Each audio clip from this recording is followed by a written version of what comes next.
Hello student, how are you? कैसे हो आप लोग?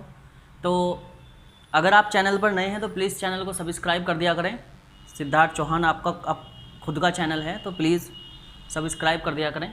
तो देखिए कि अब तक जो भी हुआ है पार्ट 1 और पार्ट 2 में, पार्ट 1 में हमने आपको जो चैप्टर्स पढ़ाए थे तो उसका कंटिन्यू वर्जन पार्ट 2 था। अब ये पार्ट 3 स्टार्ट होगा, तो पार्ट 3 में आपको मैं कराऊंगा formation of image by concave mirror, formation of image by concave mirror at the different position of object. तो डिफरेंट पोजीशन पर आपका ऑब्जेक्ट रखा हुआ होगा और उस पर हमें क्या कैलकुलेट करना है, इमेज के नेचर को निकालना होता है और इमेज की पोजीशन को बताना होता है कि कहाँ कहाँ पर ऑब्जेक्ट हो सकता है, कहाँ कहाँ पर इमेज कैलकुलेशन करनी है। तो ये हम स्टेप बाय स्टेप सीखेंगे। और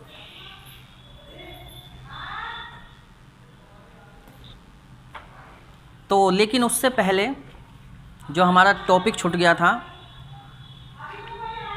वो था आपका कि मैंने आपको पिछली वीडियो में image formation bye spherical mirror के अंतर्गत आप लोगों को बता दिया था image formation, rules of image formation by concave mirror. पर मैंने आपको नहीं बताया था rules of image formation by convex mirror. तो पहले मैं वो कॉन्वेक्स मिरर वो टॉपिक ख़त्म कर लेते हैं, फिर उसके बाद image formation by concave mirror and on the different position of object वो कर लेंगे। तो चलिए स्टार्ट करते हैं। रूल्स फॉर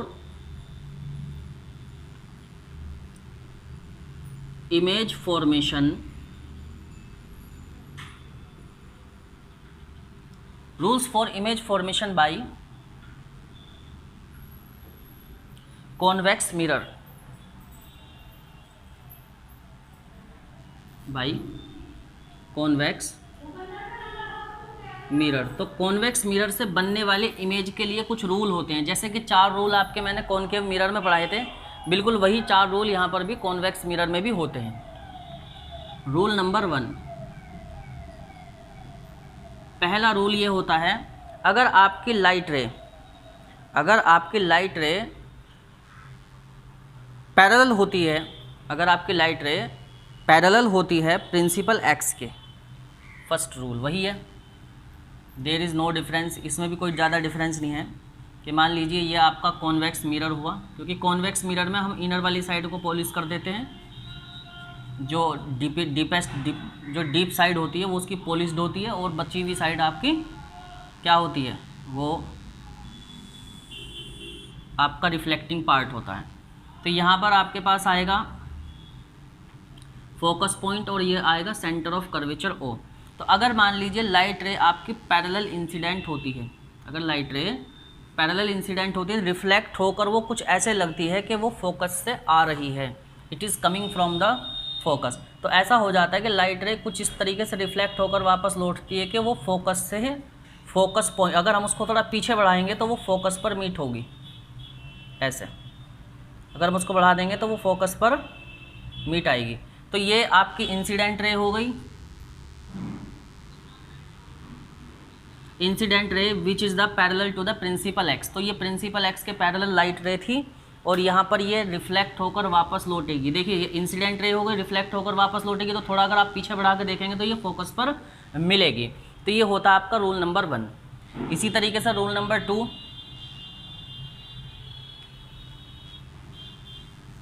NCERT में भी आपको दिए हैं, तो वहाँ से भी आप देखना चाहें तो देख सकते हैं। रूल नंबर 2,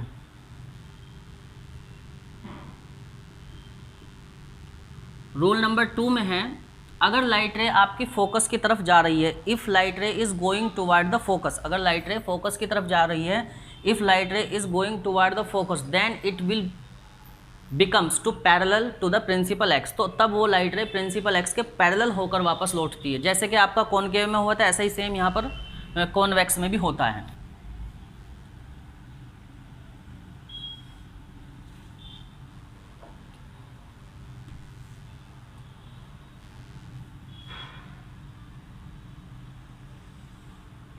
ये आपका कॉन्वेक्स मिरर है, यहाँ पर ये वही आपकी लाइट रे, ये हो गया प्रिंसिपल एक्स,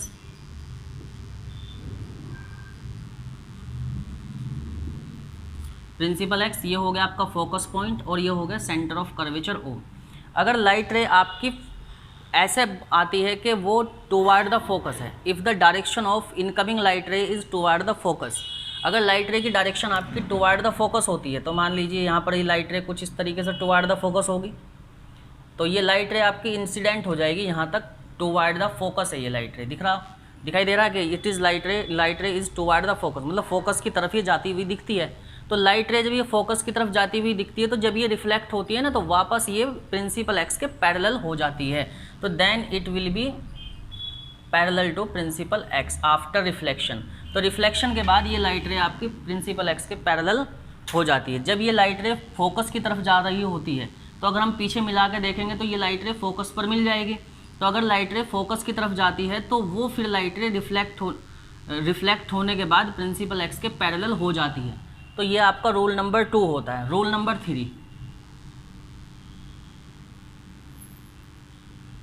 रूल नंबर 3 में क्या है कि अगर लाइट रे आपकी, if the light ray is going toward the centre of curvature, अगर light ray centre of curvature की तरफ उसकी डायरेक्शन है, या हम ऐसे भी कह सकते हैं if light ray is directed toward the centre of curvature, if light ray is directed toward the centre of curvature, then it will return on same path, तो फिर ये सेम पाथ पर वापस लौटती है। तो देखिए स्टूडेंट, ये आपका वही कॉन्वेक्स मिरर, तो इस कॉन्वेक्स मिरर में हमने वो सब बातें आपको बताई दी थी कि MM- मिरर होता है और P पोल होता है, तो इसको मुझे अगेन तो बताने की रिक्वायरमेंट होगी नहीं। तो देखिए, ये हो गया आपका प्रिंसिपल एक्स,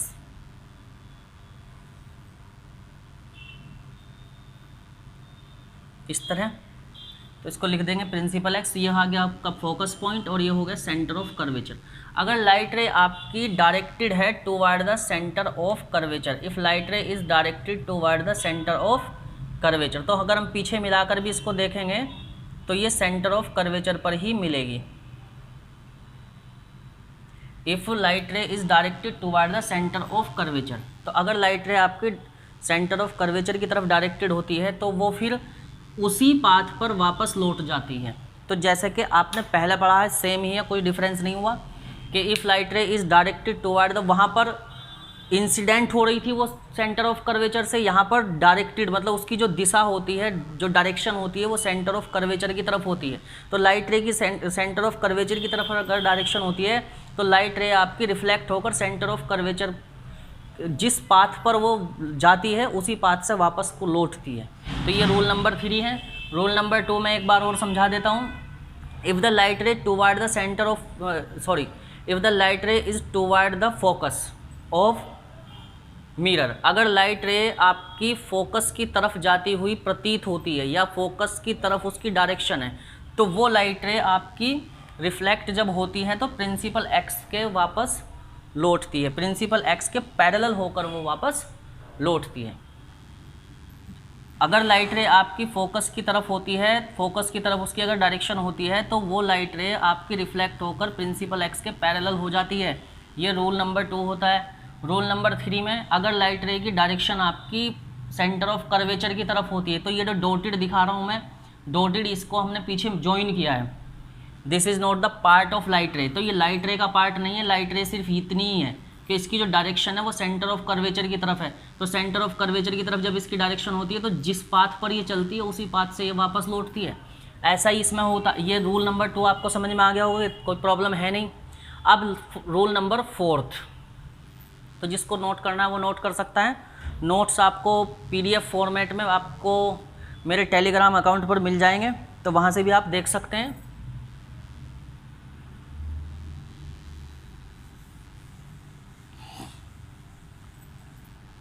रूल नंबर 4,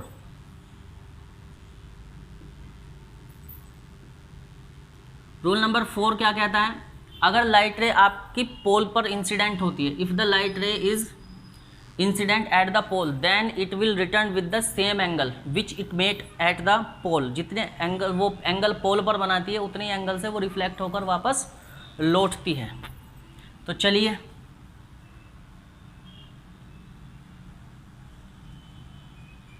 ये हो गया आपका वही कॉन्वेक्स मिरर। डैश हमारे पास मिरर होता है तो हम उसको डैश ही लिखेंगे।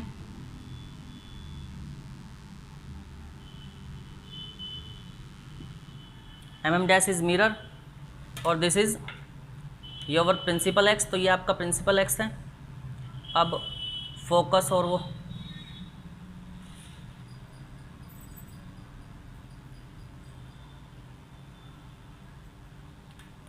तो ये रहा आपका पॉइंट फोकस और ये होगा सेंटर ऑफ कर्वेचर ओ। अब लाइट रे आपकी पोल पर इंसिडेंट होती है। When light ray is incident at the pole with angle I. अगर लाइट रे आपकी एंगल आई से ये इस पर इंसिडेंट होती है तो वो लाइट रे रिफ्लेक्ट होकर जब वापस लौटती है तो उसका एंगल ऑफ रिफ्लेक्शन एंगल आई के बराबर हो जाता है। तो ये एंगल ऑफ रिफ्लेक्शन हो जाएगा। ये हो गया आपका पोल पी। तो जैसे ही लाइट रे इंसिडेंट होगी पोल पी पर तो रिफ्लेक्ट होकर वापस भी लौटेगी तो एंगल आई एंगल आर के बराबर यहाँ पर होता है। तो यहाँ पर angle I equals to angle R होता है, जैसे कि आपका मैंने पिछले वाले में भी कॉनकेव वाले केस में भी पढ़ाया था। तो नेक्स्ट और कुछ पॉइंट आपको पहले समझा भी दिए हमने कि P पोल होता है, F फोकस होता है, O सेंटर ऑफ कर्वेचर होता है और P से लेकर O तक का डिस्टेंस आपका रेडियस ऑफ कर्वेचर होगा। O F के बीच का डिस्टेंस आपका O F half of the radius हो जाएगा और OP आपका radius of curvature capital R होगा। तो कई कई जगह पर ये O की बजाय C लिखा रहता है बुक्स में, तो उसमें कोई घबराने वाली बात नहीं होती। सेंटर ऑफ कर्वेचर को O और C कुछ भी हम अपने अकॉर्डिंग कंसीडर कर सकते हैं। तो नेक्स्ट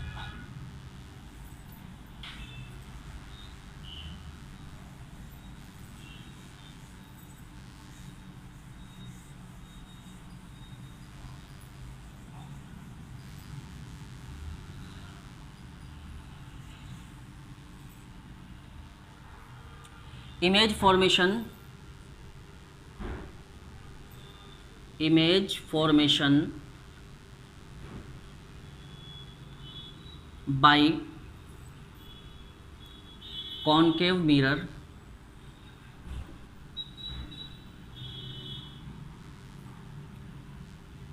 with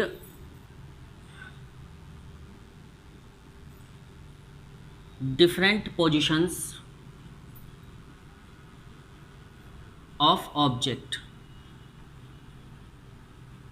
तो अब हम आ गए हैं केसेस पर।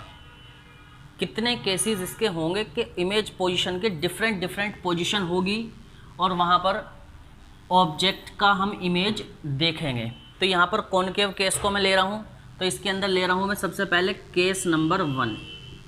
तो केस नंबर 1 में क्या होता है, आपकी ऑब्जेक्ट की पोजीशन होती है beyond the centre of curvature. इसमें होता है ऑब्जेक्ट इज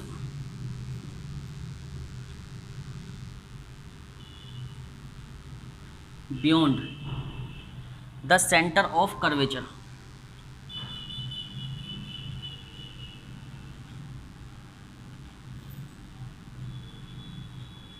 मतलब ऑब्जेक्ट की जो पोजीशन होती है वो beyond the centre of curvature होती है, मतलब सेंटर ऑफ कर्वेचर के आगे वो ऑब्जेक्ट की पोजीशन होती है। तो इसके अंदर केस फर्स्ट के अंदर फर्स्ट लाइट रे जो होती है आपकी, वो लाइट रे होती है आपकी, first light ray will be parallel to principal axis and second light ray go to the centre of curvature. तो इसके अंदर दो लाइट रे जाएंगी। पहली लाइट रे आपकी जाएगी पैरेलल और दूसरी लाइट रे होगी आपकी सेंटर ऑफ कर्वेचर से वो जाएगी। तो इस तरीके से ये इसका हम डायग्राम ड्रॉ करेंगे।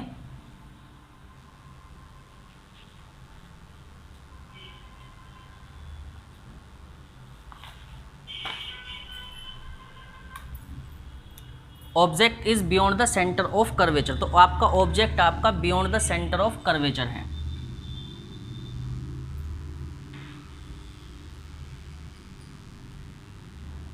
ये हो गया आपका कॉनकेव मिरर।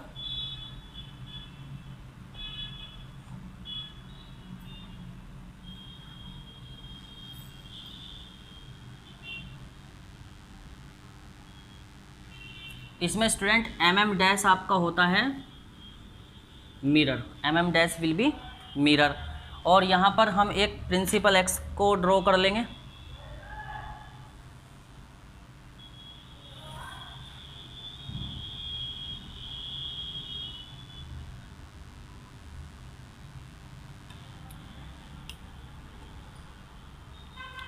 तो यहाँ पर हम मान लेते हैं फोकस F और ये होगा आपका सेंटर ऑफ कर्वेचर O, और यहाँ पर हो गया आपका,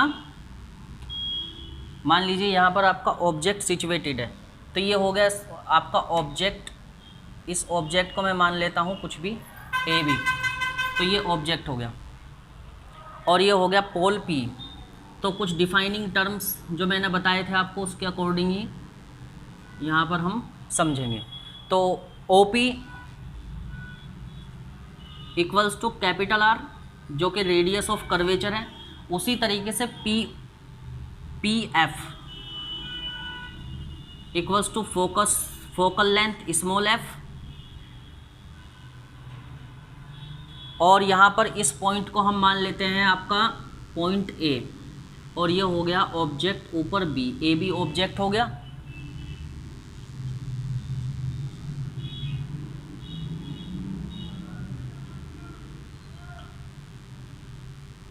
ऑब्जेक्ट की हाइट को मान लेते हैं हम h, कि मान लीजिए h हाइट का ऑब्जेक्ट है ये, तो AB इक्वल्स टू आपका हो जाएगा h।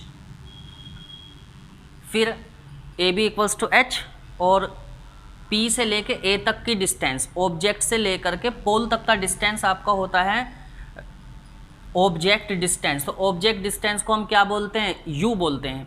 तो A से लेके P तक का डिस्टेंस होगा आपका AP इक्वल्स टू U।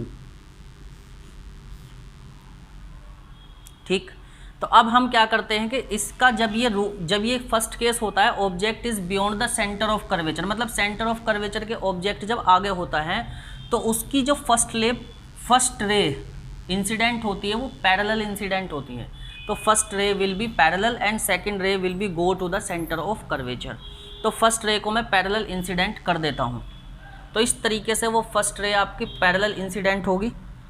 तो जब फर्स्ट रे आपकी बिल्कुल पैरेलल इंसिडेंट होगी ना, तो आपको फर्स्ट लॉ के अकॉर्डिंग, मतलब फर्स्ट रूल के अकॉर्डिंग वो फोकस पर वापस लौटेगी।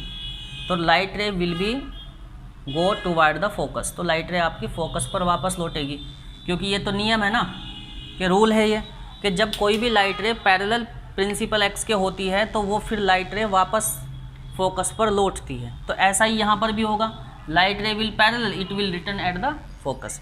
सेकंड लाइट रे जो आपकी जाएगी सेंटर ऑफ कर्वेचर से वो हो जाएगी, तो second light ray is going to centre of curvature. तो कुछ इस तरीके से सेंटर ऑफ कर्वेचर से जाते हुए आगे ये बढ़ेगी लाइट रे। तो सेंटर ऑफ कर्वेचर में तीसरा नियम जो होता है इसका रूल, थर्ड रूल के अकॉर्डिंग जब लाइट रे आपके सेंटर ऑफ कर्वेचर से जाती है तो सेंटर ऑफ कर्वेचर पर ही उसी पाथ पर वो वापस लौटती है। तो जहाँ पर भी ये दोनों लाइट रे इंटरसेक्ट हो जाती है वहीं पर इमेज बन जाता है ऑब्जेक्ट का। तो ये बन गया आपका ऑब्जेक्ट का इमेज। तो ऑब्जेक्ट का इमेज कैसा बना है, ऑब्जेक्ट का इमेज आपका बना है इन्वर्टेड, और ऑब्जेक्ट के साइज से उसका इमेज का साइज कितना है, वो छोटा है कुछ। तो जब भी ऑब्जेक्ट का इमेज आपका इन्वर्टेड बनता है तो उसको हम रियल इमेज बोलते हैं, और इमेज की साइज को हम कहते हैं एच डैश। क्या बोलते हैं, एच डैश। तो size of image equals to H dash, मतलब अगर ये यहाँ पर मैं कोई पॉइंट मान लूँ, इसको मैं लिख देता हूँ ए डैश, और ये हो गया आपका B dash, will be the intersect point of both the rays. तो ये आपकी होगी फर्स्ट रे और ये हो गई आपकी सेकंड रे। तो फर्स्ट रे और सेकंड रे के इंटरसेक्शन पॉइंट पर ही इमेज बनेगा। तो इमेज आपका हो गया ए डैश बी डैश। तो ए डैश बी डैश क्या होगा आपका एच डैश। तो ए डैश बी डैश को हम एच डैश बोलेंगे। तो जैसा कि मैंने आपको बताया था कि जब प्रिंसिपल एक्स के ऊपर की कोई हाइट नापी जाती है तो इस वजह से एच को हम पॉजिटिव मानेंगे और एच डैश को हम नेगेटिव मानेंगे। और लेफ्ट हैंड साइड हो गई ये वाली आपकी जो कि रिफ्लेक्टिंग साइड है, और ये हो गई आपकी राइट हैंड साइड जो कि आपकी पॉलिश्ड साइड है। तो जितनी भी डिस्टेंस इधर की तरफ आ गई होगी वो सब की सब नेगेटिव होगी, इधर की तरफ जो डिस्टेंस होगी वो आपकी पॉजिटिव होगी। तो इस तरीके से आपके पास ए से लेके पी तक का डिस्टेंस क्या हुआ u, और ए और पी डैश हुआ आपका v, P A dash equals to v। तो ये हो गया आपका इमेज का डिस्टेंस। तो मैं जहाँ तक मानता हूँ इस केस में आपको ऑलमोस्ट बातें पता चल गई होंगी, लेकिन फिर भी एक बार और रिवाइज करते हैं। केस नंबर फर्स्ट केस में object is beyond the centre of curvature, object आपका सेंटर ऑफ कर्वेचर से आगे था। तो ऑब्जेक्ट का हाइट मैंने h मान ली थी, ऑब्जेक्ट हाइट इज h, तो h हाइट हो गई।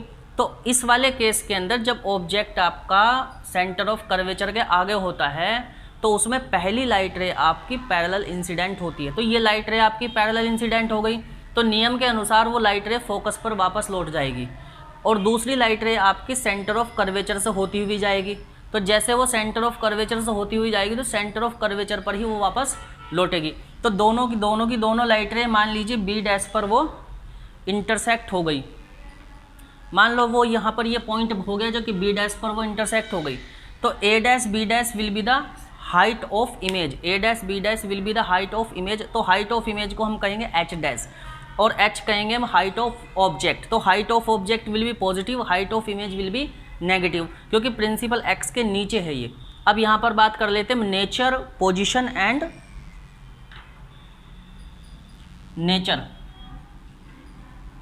Nature and position of image. तो जब इमेज बना है उसका नेचर क्या है? नेचर है उसका real and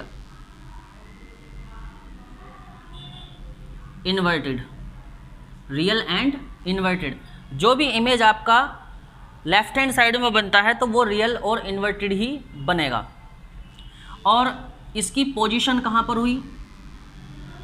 position of image. तो इमेज की पोजीशन हो गई आपकी between the focus and centre of curvature, between focus and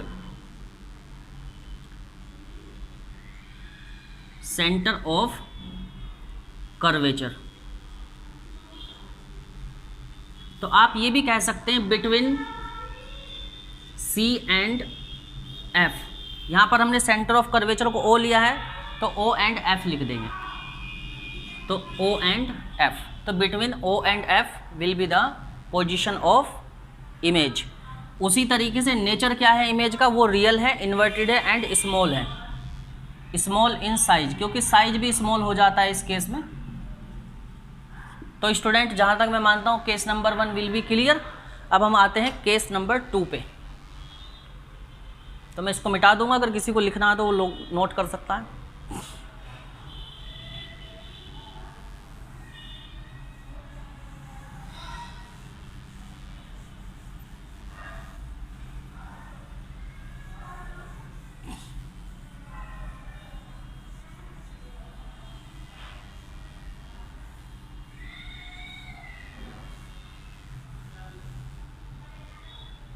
case number 2, second case में ऑब्जेक्ट की जो पोजीशन होती है वो ऑब्जेक्ट की पोजीशन होती है आपके इन्फिनिटी पर। Object is at infinity, object is at infinity. तो इन्फिनिटी को हम इस तरीके से इस साइन से उसको हम डिनोट करते हैं, तो इसको इन्फिनिटी लिख लेंगे। तो जब ऑब्जेक्ट आपका इन्फिनिटी पर होता है तो सारी की सारी लाइट रे आपकी पैरेलल इंसिडेंट होती हैं। When object is at infinity then all the light raise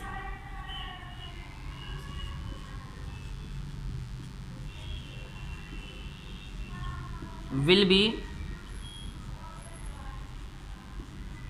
parallel to principal x। तो जितनी भी लाइट रेज होंगी वो प्रिंसिपल x के पैरेलल इंसिडेंट होंगी। तो जब वो पैरेलल इंसिडेंट होंगी तो सभी लाइट रे आपकी डाइवर्ज हो जाएंगी at the focus, sorry converge होंगी, क्योंकि कॉनकेव केस चल रहा है ना, कन्वर्ज हो जाएंगी। तो कॉन्वेक्स में होता है डाइवर्जन। तो देखो, तो ये हुआ आपका कॉनकेव मिरर। इस कॉनकेव मिरर के अंदर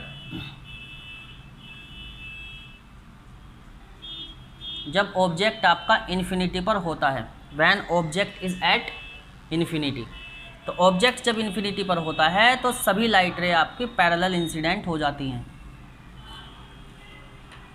अब ये हो गया आपका फोकस पॉइंट और ये होगा सेंटर ऑफ कर्वेचर O, और यहाँ पर मान लीजिए वो पॉइंट है इन्फिनिटी।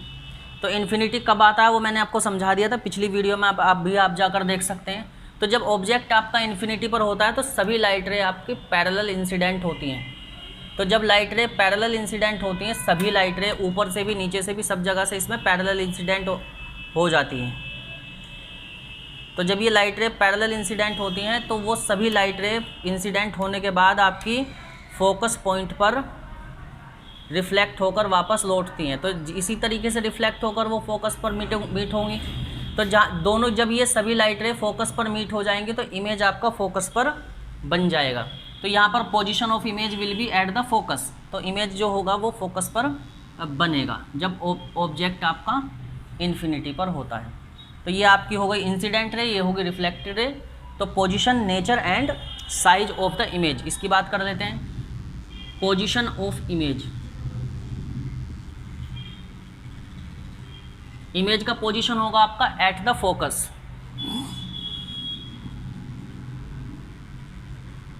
At the focus. तो ये हो गया पोजीशन।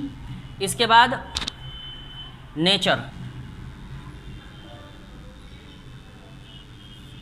नेचर होगा रियल इन्वर्टेड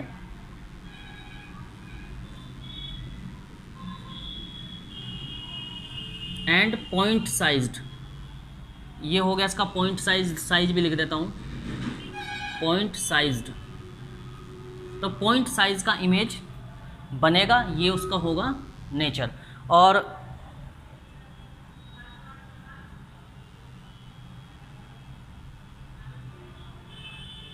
पोजीशन होगी उसकी फोकस पर। तो image will be made at the focus when object is at infinity. अब हम बात करेंगे केस नंबर 3 की। तो किसी को अगर स्क्रीनशॉट लेना है तो मैं यहाँ से हट गया हूँ, तो आप स्क्रीनशॉट ले सकते हैं नोट्स का। जैसे जैसे बताया जाता है वैसे वैसे नोट्स आप प्रिपेयर करते चलें, जिससे कि आगे अगर नेक्स्ट लेक्चर को आप समझने में कोई आपको प्रॉब्लम ना आए।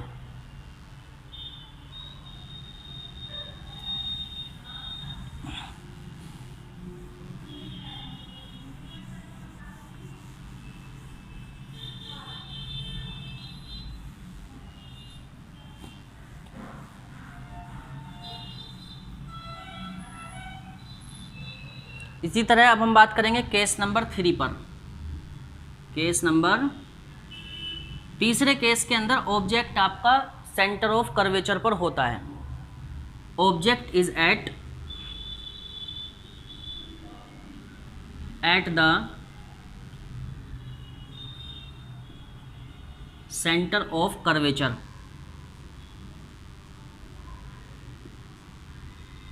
ऑब्जेक्ट आपका सेंटर ऑफ कर्वेचर पर होता है। तो सेंटर ऑफ कर्वेचर को हमने यहाँ पर O मान लिया है, तो सेंटर ऑफ कर्वेचर को हम O ही लिखेंगे।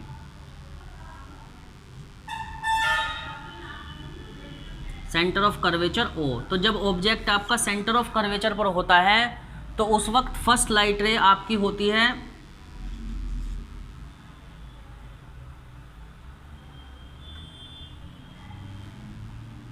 Parallel to principal x,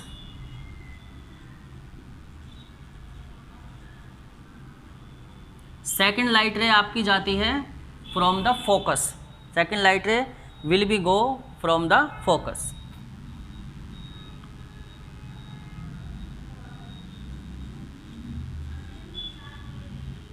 go from the focus. तो सेकेंड लाइट रे आपकी फोकस से होती हुई जाती है और फर्स्ट लाइट रे आपकी पैरेलल इंसिडेंट होती है। तो चलिए इसका डायग्राम बनाने के लिए आपको थोड़ा सा इसका कर्वेचर थोड़ा कम लेना पड़ता है।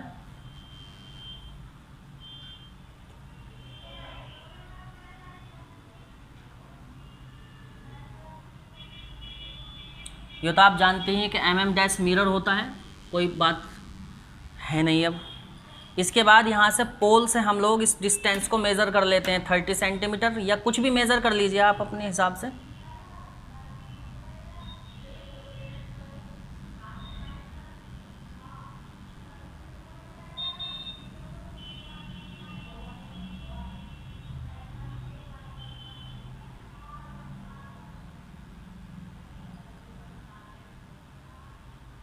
फिफ्टीन और ये 30, तो मैंने यहाँ पर 15 ले लिया है। तो 15 पर मैं ले रहा हूँ आपका फोकस पॉइंट, और 30 पे लिया है मैंने सेंटर ऑफ कर्वेचर ओ। तो यहाँ पर ये आपका ऑब्जेक्ट है, मान लीजिए ये इस तरीके से। तो first light ray will be parallel, तो पहली लाइट रे आपकी पैरेलल इंसिडेंट होगी। तो रूल के अकॉर्डिंग फर्स्ट लाइट रे हम पैरेलल इंसिडेंट कर लेंगे कि लाइट रे पैरेलल इंसिडेंट हुई। तो जब ये पैरेलल इंसिडेंट होगी तो फोकस पर ये वापस लौटेगी। तो light ray will return at the focus. तो लाइट रे फोकस पर लौटी है, तो लौटने के बाद मैं इसे थोड़ा पीछे बढ़ा दूंगा, तो ये बढ़ाने के बाद थोड़ा पीछे आ जाएगी। तो देखिए ये थी वो फर्स्ट लाइट रे जो आपकी पैरेलल थी प्रिंसिपल एक्स के। तो इसको प्रिंसिपल एक्स को भी थोड़ा आगे बढ़ा लेंगे, जिससे कि डायग्राम थोड़ा साफ सा दिखाई दे। तो यहाँ पर हो गया सेंटर ऑफ कर्वेचर ओ, और ये हो गया आपका प्रिंसिपल एक्स।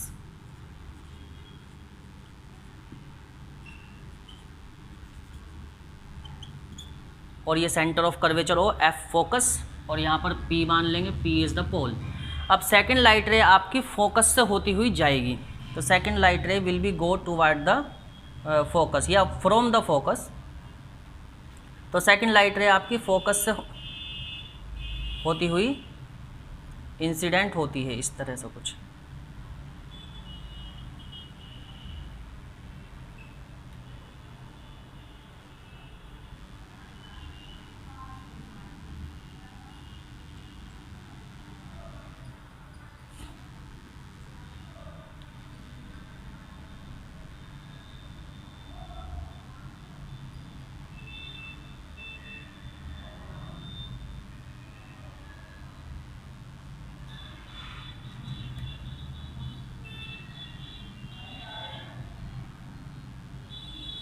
तो जब लाइट रे आपकी फोकस से जाएगी तो वो प्रिंसिपल एक्स के पैरेलल होकर वापस लौटती है। तो पैरेलल होकर जब वो वापस लौटेगी तो वो कुछ इस तरीके से ये दोनों लाइट रे आपस में मीट होंगी। तो ये आपकी सेकंड लाइट रे नंबर 2 है। तो light ray is the going from the focus and it will B return with the return at the return.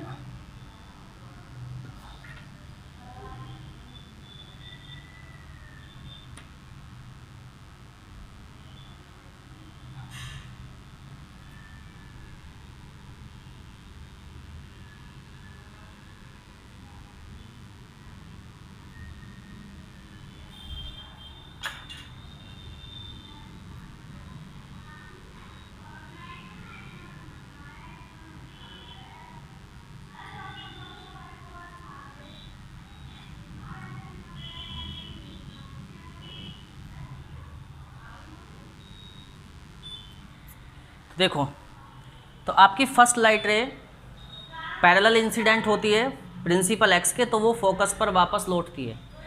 दूसरी लाइट रे आपकी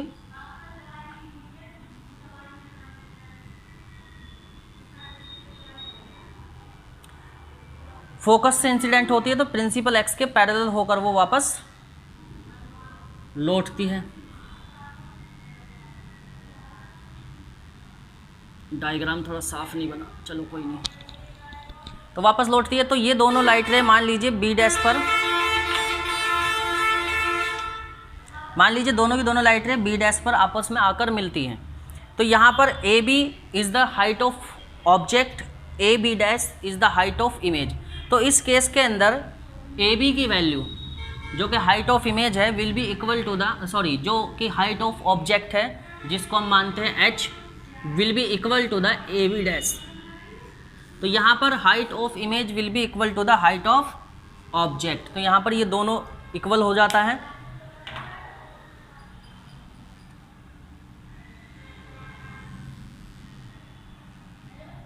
When object is at the center of curvature, then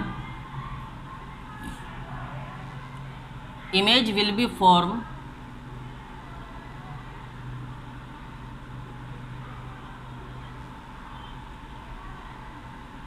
at the center of curvature.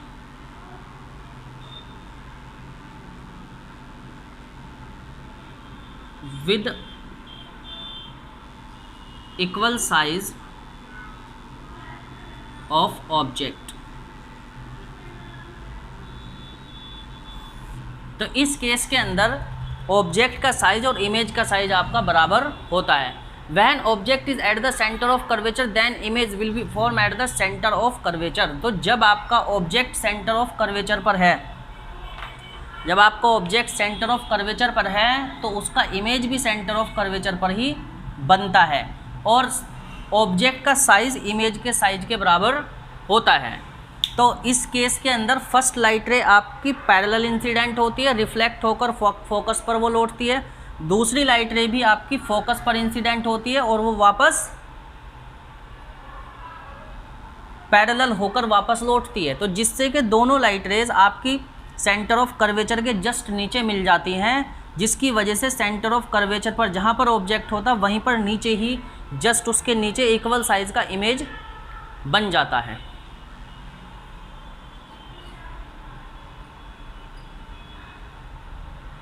तो अब इसके बाद next case है आपका। Next case में है, अभी इसके नेचर बताने हैं इमेज के नेचर। तो नेचर ऑफ इमेज लिख लेंगे। नेचर एंड साइज तो हमने बता ही दिया। नेचर ऑफ इमेज, तो इमेज का नेचर क्या होगा? वही होगा real, inverted and equal sized. Equal size, equal size को ना भी लिखें तो चल जाएगी बात। तो real and inverted will be the nature.